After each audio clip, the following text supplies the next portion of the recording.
This is the fourth in the grade 11 series of podcast for Cambridge Chemistry grades 11 and 12. This is molecular shape and periodicity. We'll only be giving an overview of these two topics because they will be discussed at much greater length and much greater depth in our 2-year study of chemistry. The assessment criteria is as follows. Using valence shell electron pair repulsion, VSEPR theory, to predict molecular shape, to investigate elements on the periodic table based upon their electronic configuration, to determine and explain trends between elements in groups, and then explain general trends across a period based on the periodic table. And in final, on this portion of our study, describe periodicity in terms of charge, ionization energy, bond type, and the like. Valence shell electron pair repulsion theory is a theory that predicts molecular shape. It's based on the premise that electrons of participating atoms in a molecule will want to stay as far apart from each other as they can. The amount of repulsion and the amount of electrons determines the shape of the molecule. The table you see at the right generally represents most conditions.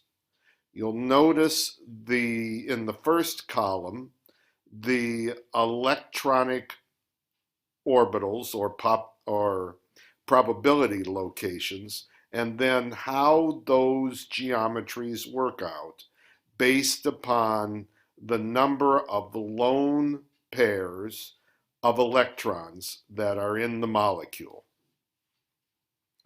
The following video will give you a better picture of the concept of this theory. After you've mastered how to write electron dot formulas on a piece of paper, which is a flat sheet and we're kind of limited to the two-dimensional world, you have to really start thinking about how molecules really look in a three-dimensional world, because that's the world that molecules actually live in. The simplest model for modeling this type of behavior, and it actually works rather well, is called the valence shell electron pair repulsion theory. And the name's probably scarier than it actually is as far as it works. We often just call it the VSEPR theory, and then we kind of just say it all together, VSEPR theory. So you'll hear me say VSEPR theory from now on when I mean the previous.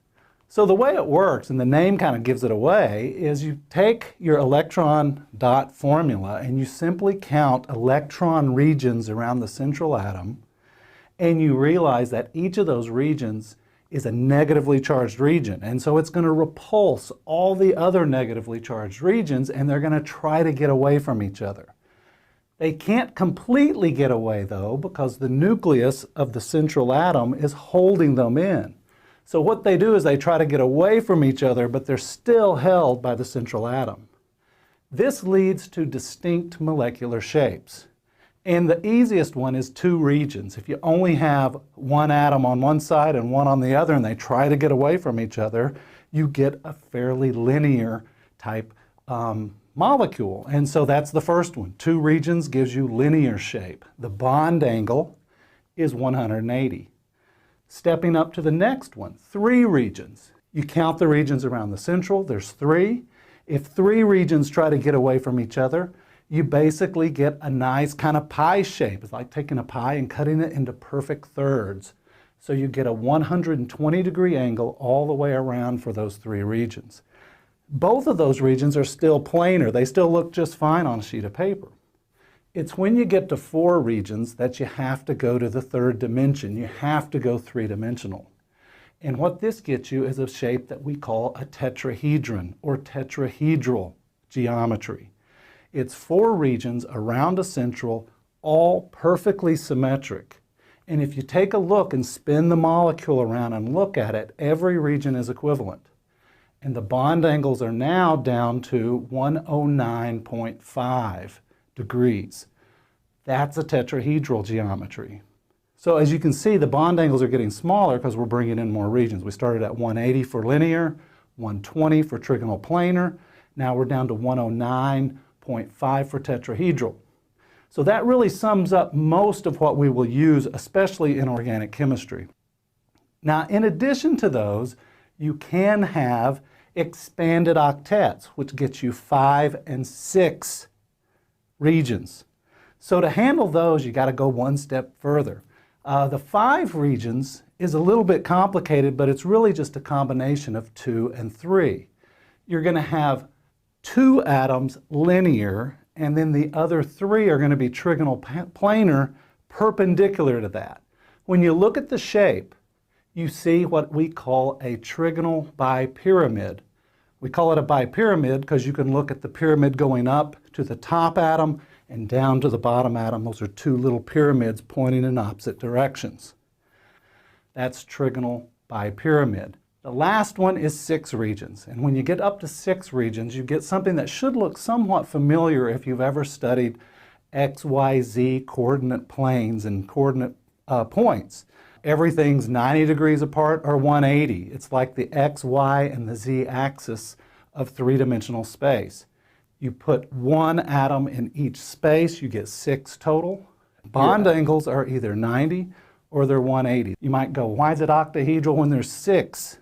Well, if you close up, if you take every point and make a line, you get a closed 3-dimensional object with a total of 8 sides. 8-sided enclosed figure is an octahedron, and so we call it an octahedral geometry. So those are the other 2 that are part of VSEPR theory. When you put all 5 of those together, you've got all 5 of what we call our electronic geometries around a central atom. And that is at the heart of VSEPR theory. I've tried to give you an idea of how we're going to look at the periodic table. In class, you have received or will receive one of these flowcharts, but this is the way the periodic table will be discussed, by electronic configuration and by trends. Again, I would like you, when you get this in hard copy, to look at it closely as we study this topic, or look back on it as we have studied the topic, and see if you can identify the majority of each of these parts of the flowchart. We'll first start our study of the electronic configuration of the periodic table by looking at the s block. Those are the s orbitals. In these 2 groups, the last electron, the outermost electron, occupies the outermost s orbital. Now, we'll look at a number of properties. For example, the atomic density. The atomic density is pretty low in groups 1 and 2 because the majority of the compounds that are made are ionic compounds, and they're placed in crystal lattices. The melting points are fairly low, and the trend is to get even lower as you go down the group. Because they have no more than 2 electrons in their outermost energy level, the oxidation states are 1 and 2. The atomic and ionic radius increase down the group based upon ever increasing levels of electrons, but decrease across the period. Ionization energy goes down the group due to increasing size, distance from the nucleus, nuclear charge, and the effect of screening. And across the periodic table, the ionization increases. We've also looked, or will look at the P block. The P block are groups 13 through 19. This is the only block that contains metalloids. Metalloids are elements that have a part metal, part nonmetal characteristics. In terms of metallic characteristics, the non-metallic character decreases down the group. Melting and boiling points gradually increasing down the group due to increasing molecular size. Atomic and ionic radii increasing down the group, again, larger electronic uh, levels further from the nucleus. And ionization tends to decrease down the group for the same reason. The radius gets larger. Ionization energy across the period increases from left to right due to the greater amount of nuclear charge. That's the P block. Now the D block we will not spend much time on the D block until grade 12. And the D block elements are those elements that go by the name of transition elements. The D block elements are all the elements with their last two shells, the D orbitals, incompletely filled. There are a metallic character associated with the D block. The atomic and ionic radius is smaller compared to their S block and greater than the P block, but they don't change significantly across these 10 elements. All the transition elements have high melting and boiling points compared to S block due to their strong metallic bonding and unpaired d electrons. Ionization energy of the D block between the S and the P block. Again, we'll spend more time on the D block, and as you can see, the many colors of the compounds of the D block in grade 12. This is a summary of the periodic trends you can see both going down the group and across the period. If you look to the left and the right of the periodic table, you'll see the summary of the elements in the group. So you'll see increasing atomic radius, increasing metallic character. You'll also see, as you go down the group, decreasing ionization energy, decreasing electron affinity, and decreasing metallic character. We'll use a similar picture to look at elements across a period. You see the same trends going down the group, but across the period, you'll see ionization energy increasing, electron affinity increasing, and generally atomic radius decreasing. Again, in class, we'll talk about each of these trends separately. You should be able to describe reasons for each of these trends. For example, you might want to try to talk about ionic bonding or increased electronegativity based upon atomic radius, ionization, electron affinity, and so forth. In this picture, you see an example of increasing electronegativity and decreasing electronegativity as you go down the groups. You see a trend in intermolecular bond type. And so you should be able to, by the end of this theme or unit, be able to describe periodicity by being given a trend, and you describe it based upon bond types, based upon atomic radius, ionic radius, and the like. There are a lot of trends to keep in mind. You might want to try what this student tried to remember these trends. Jared, dude, we have a problem. These kids, they're just not learning their periodic trends.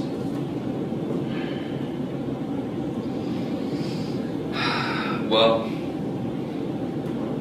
they left us with no choice. We're gonna have to break it down for them.